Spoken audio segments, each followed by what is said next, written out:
We bestellen allemaal wel eens wat via internet en die pakjes die komen bij ons. En wat een heleboel mensen niet weten is dat er een wereld aan logistiek achter zit. Hier bij Tolo in Sneek weten ze daar alles van. En het leuke is, als je hier een leuk traject volgt, mag je ook nog op zo'n ding rijden.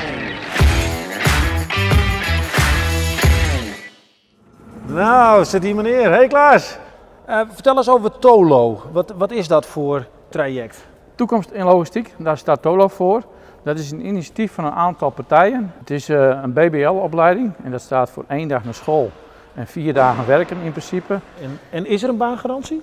Er is een baangarantie, daarvoor heb je deze BBL-opleiding ook. Het traject is zeg maar grofweg een jaar. Dan ben je opgeleid tot logistiek medewerker.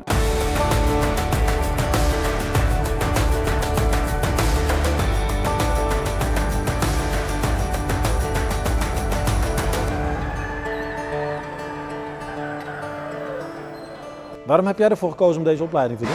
Nou, omdat voordat ik bij deze opleiding kwam, alles werkte als logistiek medewerker. Aangezien ik dat uiteindelijk toch zo leuk vond, besloot ik er maar een opleiding voor te doen, want ik had er nog geen opleiding voor.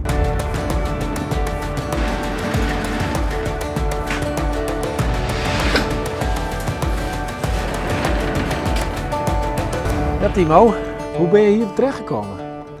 Nou, ik zou eerst de chauffeursopleiding doen in Heerenveen.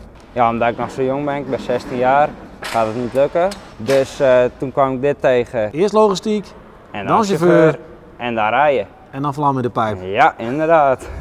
Al die pakketjes die wij dus bestellen via internet, ja, die moeten natuurlijk ingepakt worden en vervoerd. En daarom is Tolo zo belangrijk, want ja, dat moet wel gebeuren. En ook een lekkere bonus, je hebt gewoon een baangarantie. Ik weet wat ik ga doen. Doeg!